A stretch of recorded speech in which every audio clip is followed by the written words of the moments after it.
মাদ্রাসার মাধ্যমিকের ইংরেজি পরীক্ষার কয়েক ঘন্টা আগে এবিপি আনন্দের হাতে এলো হুবহু একটি প্রশ্নপত্র। বাজারে বিকোচ্ছে এই প্রশ্নপত্র। আমরা তা পরখ করতে সরাসরি মাদ্রাসা শিক্ষা পর্ষদের দপ্তরে। এক মাধ্যমিকে প্রশ্নপত্রে একের পর এক ভুল গণটোকাটুকি ঘিরে যখন তরজা তুঙ্গে, তারই মাঝে বিতর্কের ঝড় আরেক মাধ্যমিক ঘিরে। পরীক্ষার একদিন আগেই মাদ্রাসার ইংরাজি প্রশ্নপত্র ফাঁস। শুধু ফাঁস নয়, বসিরহাটের একটি স্কুলের সামনে সেই প্রশ্ন রমরমিয়ে চড়া দামে বিক্রি হচ্ছিল বলে অভিযোগ। সেই প্রশ্নই হাত ঘুরে এসে পৌঁছয় এবিপি আনন্দের হাতে। দেরি না করে সেই প্রশ্ন নিয়েই আমরা পৌঁছে যাই মাদ্রাসা শিক্ষা পর্ষদের আধিকারিকদের কাছে। যে প্রশ্ন চূড়ান্ত নিরাপত্তায় খামবন্দী হয়ে থাকার কথা, তা প্রকাশ্যে বিক্রি হচ্ছে কিভাবে? চিন্তার ভাঁজ পড়ে আধিকারিকদের কপালেও। আচ্ছা, আমি একটা কথা বলি, এইটাই আমি 2012। হ্যাঁ, 2012 ওইটা লেখা থাকে না, আমার ওইটা মনে পড়ে। বাট 13 তো লেখা থাকতে পারে। হ্যাঁ, না, এটা 9, 10 একসঙ্গে। এই যে কোনটা? না না না না, bifurcated for appear first appear in 2012 মানে বাইফার্কেটেড তো গতবার হয়েছে। হ্যাঁ না, হ্যাঁ, 11 12 ওটা না, আপনার তো এটা অ্যাপ্লিকেবল। তো ধরুন 2012 যারা ফার্স্ট অ্যাপিয়ার করেছে আনসাকসেসফুল ক্যান্ডিডেট, তারা 13 বসবে তো। হ্যাঁ, এইটা অ্যাপ্লিকেবল। আমি বলছি কোশ্চেনের প্যাটার্নটা তো চেঞ্জ, এইটা লেখা থাকে না। না, ওটা লেখা থাকে, এবার বোধহয় আছে।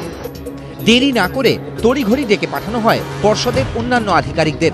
জানানো হয় প্রশ্নপত্র ফাঁসের কথা। গাড়ি করে ট্যাক্সি করে যাও, মানে সিল করা অবস্থায় ওরকমই পাঠিয়ে দাও।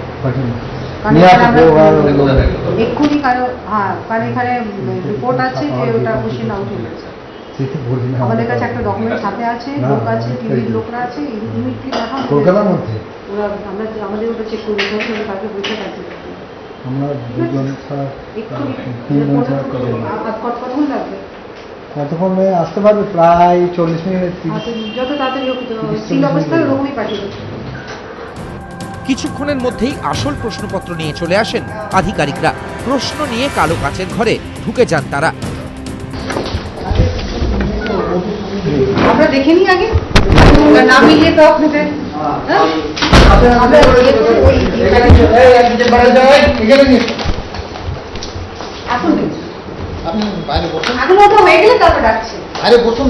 বিশেষ অনুমতি নিয়ে খোলা হয় প্রশ্নপত্র। বাইরে তখন অপেক্ষায় আমরা। মাঝে একবার বেরিয়ে এলেন এক আধিকারিক। কিছু না বলেই আবার ভেতরে চলে গেলেন।